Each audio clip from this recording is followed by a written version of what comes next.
His Majesty the Scarecrow. I suppose every reader of this book knows what a scarecrow is, but Jack Pumpkinhead, never having seen such a creation, was more surprised at meeting the remarkable king of the Emerald City than by any other one experience of his brief life.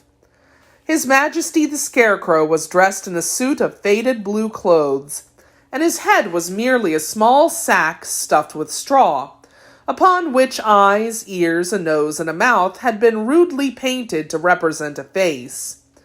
The clothes were also stuffed with straw, and that so unevenly or carelessly that His Majesty's legs and arms seemed more bumpy than was necessary.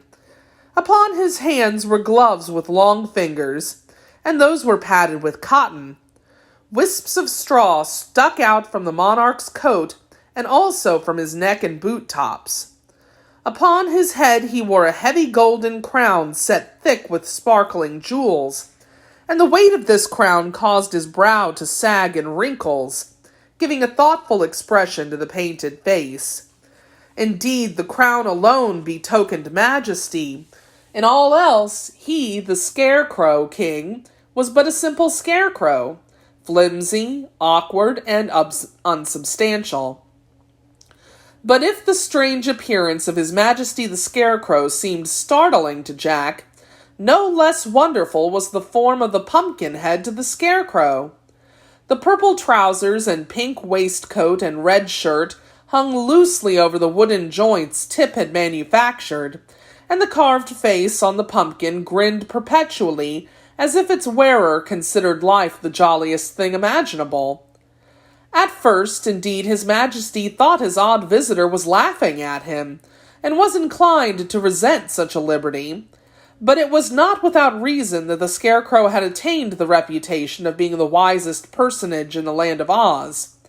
He made a more careful examination of his visitor, and soon discovered that Jack's features were carved into a smile, and that he could not look grave if he wished to. The king was the first to speak. After regarding Jack for some minutes, he said in a tone of wonder, "Where on earth did you come from, and how did you happen to be alive?" "I beg your Majesty's pardon," returned the Pumpkinhead, "but I do not understand you." "What don't you understand?" asked the Scarecrow. "Why, I don't understand your language. You see, I come from the country of the Gillikins, so that I am a foreigner." "Ah, to be sure!" exclaimed the Scarecrow. "I myself speak the language of the Munchkins, which is also the language of the Emerald City. But you, I suppose, speak the language of the Pumpkinheads." "Exactly so, your Majesty," replied the other, bowing. "So it will be impossible for us to understand one another." "That is unfortunate, certainly," said the Scarecrow thoughtfully. "We must have an interpreter." "What is an interpreter?" asked Jack. "A person who understands both my language and your own. When I say anything, the interpreter can tell you what I mean, and when you say anything, the interpreter can tell me what you mean, for the interpreter can speak both languages as well as understand them."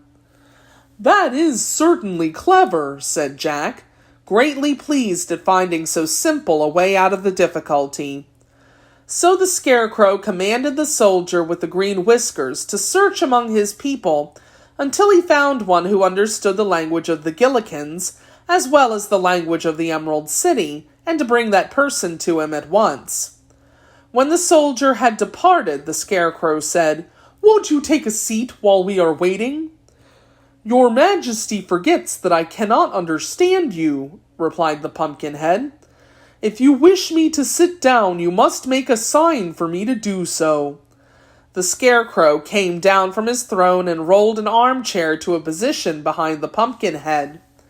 Then he gave Jack a sudden push that sent him sprawling upon the cushions in so awkward a fashion that he doubled up like a jackknife, and had hard work to untangle himself.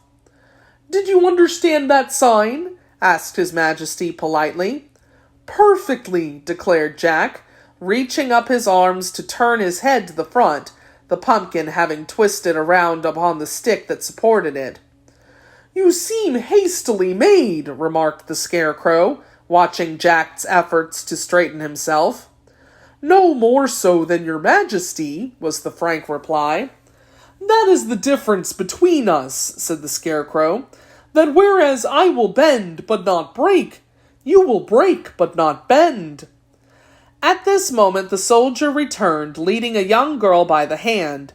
She seemed very sweet and modest, having a pretty face and beautiful green eyes and hair. A dainty green silk skirt reached her knees, showing silk stockings embroidered with pea pods, and green satin slippers with bunches of lettuce for decorations instead of bows or buckles. Upon her silken waist clover leaves were embroidered, and she wore a jaunty little jacket trimmed with sparkling emeralds of a uniform size. Why, it's little Jellia Jam! Exclaimed the Scarecrow as the Green Maiden bowed her pretty head before him. Do you understand the language of the Gillikins, my dear? Yes, your Majesty, she answered, for I was born in the North Country. Then you shall be our interpreter, said the Scarecrow, and explain to this Pumpkinhead all that I say, and also explain to me all that his says. Is this arrangement satisfactory? He asked, turning toward his guest. Very satisfactory indeed, was the reply. Then ask him to begin with, resumed the Scarecrow, turning to Jellia. What brought him to the Emerald City? But instead of this, the girl, who had been staring at Jack, said to him, You are certainly a wonderful creature. Who made you? A boy named Tip, answered Jack. What does he say? Inquired the Scarecrow. My ears must have deceived me. What did he say? He says that your Majesty's brains seem to have come loose, replied the girl demurely. The Scarecrow moved uneasily upon his throne and felt of his head with his left hand. What a fine thing it is to understand two different languages, he said with a perplexed sigh. Ask him, my dear, if he has any objection to being put in jail for insulting the ruler of the Emerald City. I didn't insult you, protested Jack indignantly. Tut, tut, cautioned the Scarecrow. Wait until Jellia translates my speech.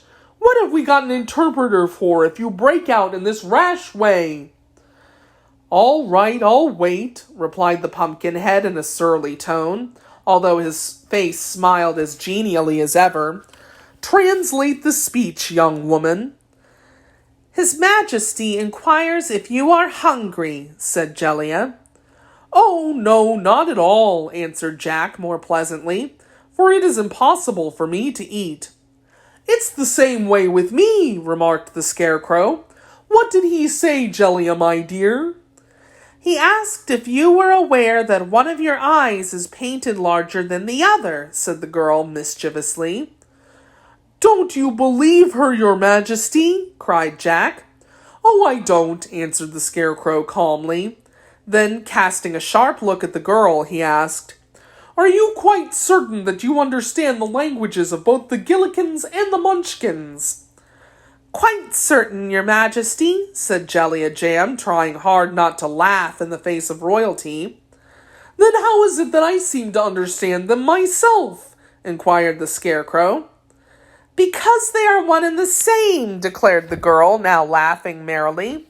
Does not your Majesty know that in all the land of Oz but one language is spoken?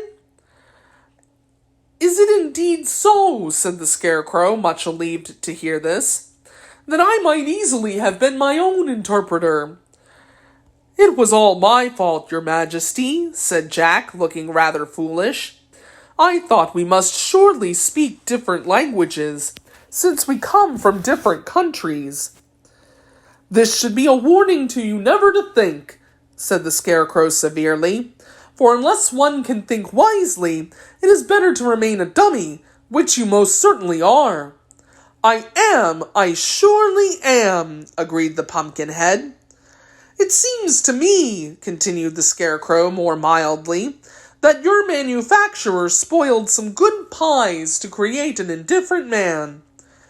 I assure your Majesty that I did not ask to be created, answered Jack. Ah, it was the same in my case, said the king pleasantly. And so, as we differ from ordinary people, let us become friends. With all my heart, exclaimed Jack. What, have you a heart? Asked the Scarecrow, surprised. No, that was only imaginative. I might say a figure of speech, said the other. Well, your most prominent figure seems to be a figure of wood, so I must beg you to restrain an imagination which, having no brains, you have no right to exercise, suggested the Scarecrow warningly. To be sure, said Jack, without in the least comprehending. His Majesty then dismissed Jellia Jam and the soldier with the green whiskers, and when they were gone, he took his new friend by the arm and led him into the courtyard to play a game of quoits.